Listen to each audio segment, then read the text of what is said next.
On today's episode of Undercover Boss, the president and CEO of Checkers and Rally, the world's largest double drive-thru chain, goes undercover. By working in the front lines, he will see what it really takes to make fast food. You can't leave those people on hold for that long. They waiting on you.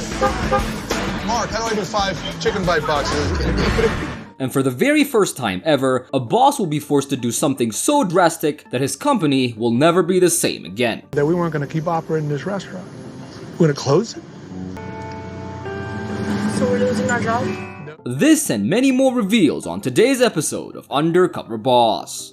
Headquartered in Tampa, Florida, Checkers and Rally restaurants operate in 30 states across the country, earning them more than $680 million in annual revenue. And they serve more than 2.2 million burgers a week. Overseeing the 20,000 employees that keep this business moving fast is the president and CEO, Rick Silva. I'm Rick Silva, president and CEO of Checkers and Rallies.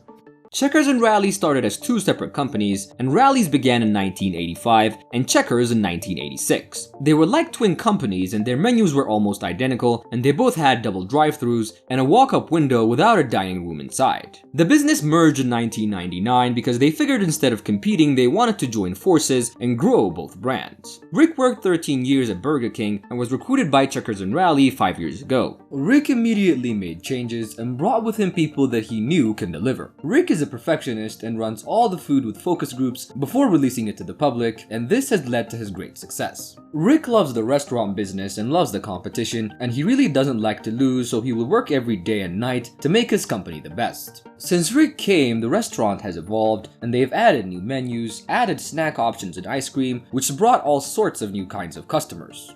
Rick is Cuban American, and when his parents moved to America, they were the only ones in the neighborhood. This led to him getting bullied and getting called racial slurs from other kids, and one day his mom saw that he was getting pushed off his bike and told him not to let anyone treat him with disrespect. So he started to fight off his bullies, and even though he lost the fight, the kids never bullied him again. Rick's first introduction to business was working in his family's small pharmacy. He started working there and fell in love with the business, and Rick is a married man and has been with his wife since high school prom, and they have 2 kids and their marriage is stronger than ever.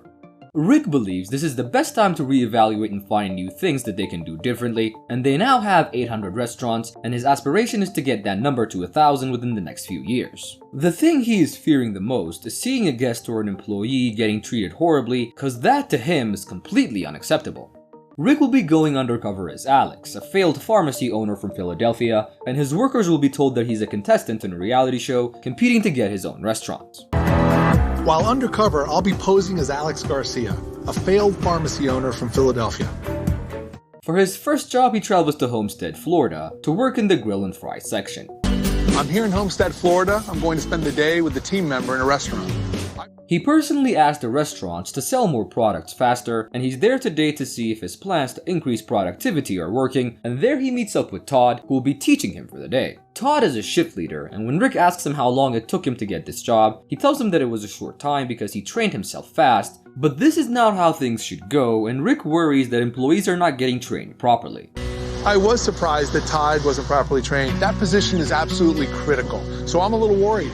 Rick then follows his lead, and Todd teaches him how to grill the patties. Rick then tries to do it, but he struggles to keep up with the timer and overcooks the patty. The manager Stevens is monitoring them from afar and is not impressed with Rick's work. He starts yelling at Todd to do the job faster, and Rick didn't want to get Todd in trouble, but he tells him that it's okay and that this is how Todd usually communicates with Stevens. While working together, Rick sees Todd is passionate about cooking food and giving the customers a great experience, and he also learns that Todd wants to be a chef but couldn't continue school because he had to support his mom who was struggling financially. Next, they work on the fry station, and Rick sees the restaurant is not following the guidelines set by the company, and this really upsets him, but what became really annoying was the manager Stevens, who kept barking orders and yelling at the employees from afar. How we doing on meat, guys? How we doing?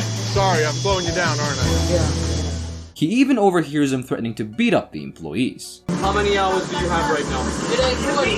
So if you go on overtime, I can take you outside and beat you up, right? He then orders them to take out the trash, and while doing that, Rick asks if Stevens is always like this. And Todd responds by saying yes, and that he just tries to ignore it most of the time.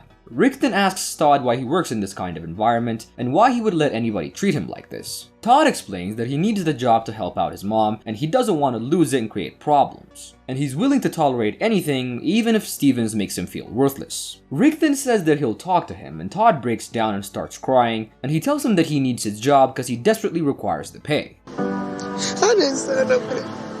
I just wanted to work. I just need a job. But Rick convinces him to not work for someone like this and to not let anybody disrespect him this way. And then they go back inside and he calls Stevens to talk to him in the back. Rick and Stevens talk alone, and Rick asks him why he treats his employees this way, and Steven defends himself, saying that this is how he controls his workers, and says that Rick just can't handle the job. This was too much for Rick, and he reveals his true identity to him. I have been in the restaurant business for over 20 years, and I've been in the fast food business for over 20 years.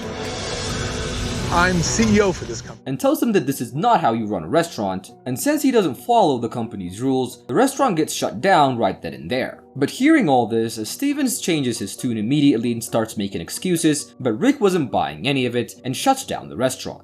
Rick then reveals his identity to the rest of the employees, and he apologizes to them and promises to do better by them, and then calls the director of operations and tells them to get a new manager for the next day.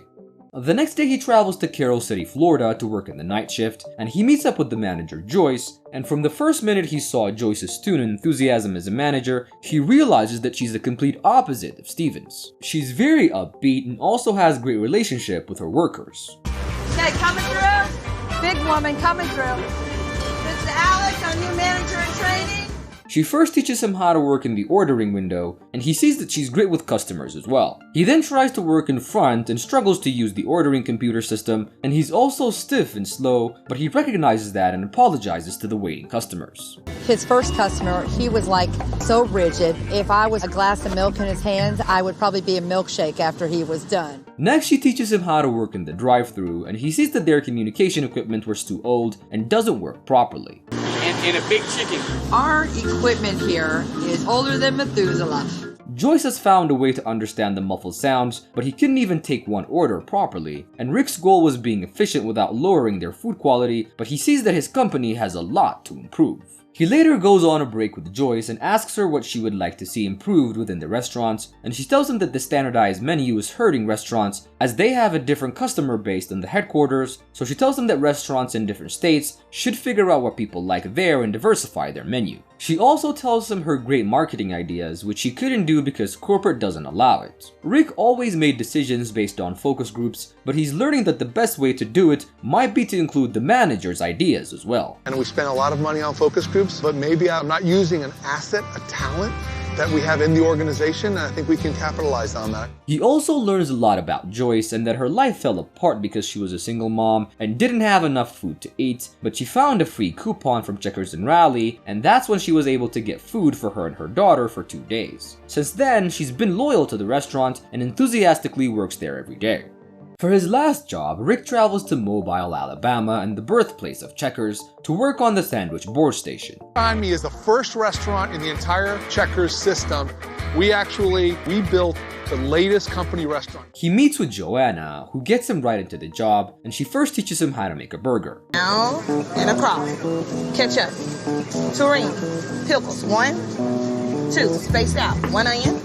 Joanna's really customer focused and wears a headphone to hear when customers order so she can make their order really fast and not wait till the receipt comes in. And Rick is happy to see that Joanna cares very much about giving customers a great experience. Rick then tries to make a burger but can't meet up with her high standards. You kind of use a little too much. Okay, yeah, like you're feeding a rabbit or something.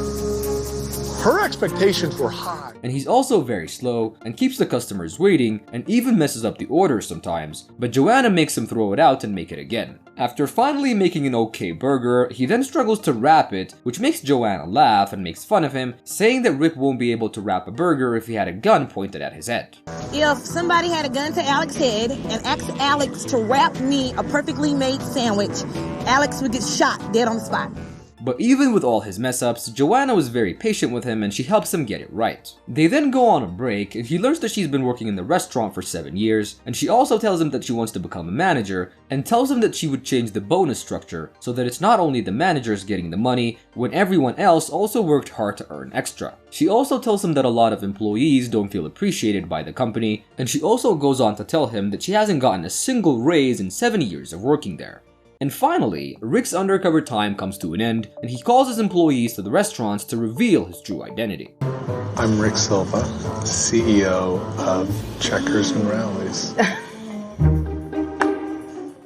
First in was Joanna, and he tells her that she was so good at her job, and then reminds her of her criticisms of the bonus structure, and tells her that he started an incentive program that any employee can participate in, so that it gets a lot easier to grow within the company. He then tells her that she'll be the first person in the program, and offers to be her mentor. It didn't stop there, as he goes on to promote her into a trainee manager position, which comes with a 25% raise. He then goes on to give her another $20,000 so she can cover her expenses and get a new car. As a good employee, and he is rewarding me for it. $20,000 in a management position with a higher pay. Next in was Joyce, and he tells her that her passion and energy she brought to the night shift was amazing, and he also reminds her about the terrible old communication equipment and tells her that he's put in an order to have them all replaced with brand new ones. He then goes on to tell her that he's been thinking of her recommendation and has come to the decision to create a general manager council where they can share their ideas to the executives and improve the business. And finally, he gives her $10,000 to help with her financial issues and another additional $10,000 to spend as she sees fit. And I'm proud. I'm just proud. It's an honor. It's an honor. Last in was Todd, and he tells him that he was disturbed by the way he was treated and thanks him for speaking up, and then promises to start a training program for all the employees and also offers to pay for his college. He then goes on to give him $15,000 so he can cover all his expenses. I'm gonna stand up for what I believe in. It's my time to shine. In the weeks since, Todd is working for a new season general manager. He'll also be attending culinary school next fall. Joanna has bought a new car and has taken her mentor on a joyride, and she's on her way to becoming a manager. And lastly, Joyce's restaurant has gotten their new equipment, and she can't wait to take her seat on the general manager council. This is how today's episode of Undercover Boss wraps up.